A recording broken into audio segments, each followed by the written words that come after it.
जय भीम नमो बुद्धाय। दोस्तों, आज हम आपको सुनाएंगे बाबा साहेब डॉक्टर भीमराव अंबेडकर द्वारा लिखी गई पुस्तक अनाइलेशन ऑफ कास्ट अर्थात जात पात का विनाश का अगला पेज यानी पेज नंबर 8। तो आइए दोस्तों शुरू करते हैं। देंगे कि भाषण में प्रकट किए गए विचार आपके निजी ओन विचार है और उसकी जिम्मेदारी मंडल पर नहीं है। मैं आशा करता हूं कि आप मेरी इस बात का बुरा नहीं मानेंगे और भाषण की 1000 प्रतियां हमें भेज देंगे। इन प्रतियों की कीमत हम आपको दे देंगे। ऐसा करने के लिए मैंने आज आपको एक टेलीग्राम भी भेजा है। 100 रुपए का एक चेक इस पत्र के साथ भेज रहा हूं, जिसकी प्राप्ति की सूचना जरूर देवे और बाद में इसका बिल भी भेजने की कृपा करें। मैंने स्वागत समिति की एक मीटिंग रखी है और उसके होने वाले फैसले की सूचना आपको जल्दी ही दे दूंगा। आपने बंबई में मेरे साथ प्रेमपूर्ण व्यवहार व पेंस की हैं। उसके लिए कृपया मेरा हार्दिक धन्यवाद स्वीकार करें। आपकी कृतज्ञता के लिए हम सभी बहुत ऋणी है। विशेष कृपया भाषण की प्रतियां छप जाने पर जल्दी ही यात्री रेलगाड़ी द्वारा भेज देवें ताकि उन प्रतियों को प्रकाशन के लिए समाचार पत्रों को भेज दिया जाए।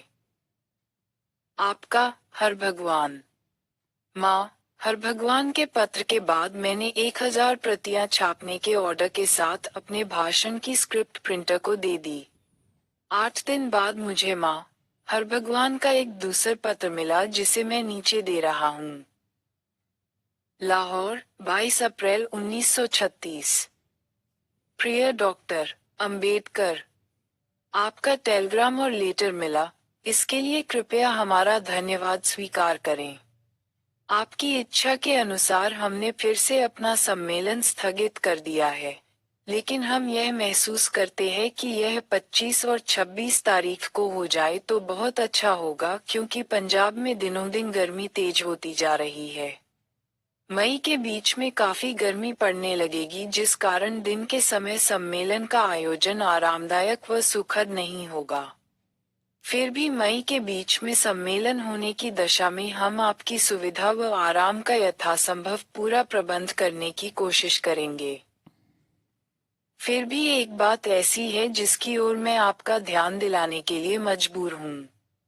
आपको याद होगा कि जब मैंने धर्म परिवर्तन के विषय पर आपकी घोषणा के संबंध में मेरे साथियों द्वारा उठाई गई आशंकाओं की ओर आपका ध्यान दिलाया था, उस समय आपने मुझसे कहा था कि इसमें कोई शक नहीं कि यह बात मंडल के कार्यक्षेत्र के बाहर की बात है और मंडल के मंच से इस विषय पर आपको कुछ भी नहीं कहना है।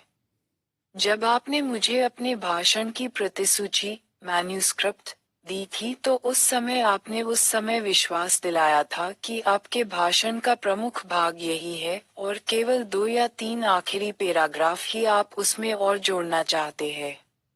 लेकिन आपके भाषण की दूसरी किश्त मिलने पर हम हैरान रह गए हैं क्योंकि इसके साथ भाषण इतना लंबा हो जाएगा कि बहुत कम लोग इसे पूरा पढ़ पाएंगे। इसके अलावा आपने भाषण में बार बार यह कहा कि आपने हिंदू समाज को छोड़ने का फैसला लिया है और यह आपका हिंदू के रूप में आखिरी भाषण है। आपने अनावश्यक ही वेदों और हिंदुओं के अन्य धार्मिक ग्रंथों की नैतिकता और औचित्य मोरालिटी एंड रीजनेबलनेस पर हमला किया है और हिंदू धर्म के तकनीकी पक्ष पर बहुत लंबा लिख दिया है, जिनका इस जाति समस्या से कोई संबंध नहीं है, यहाँ तक कि कुछ अंश तो असंगत और अप्रासंगिक irrelevant and जय भीम नमो बुद्धाय।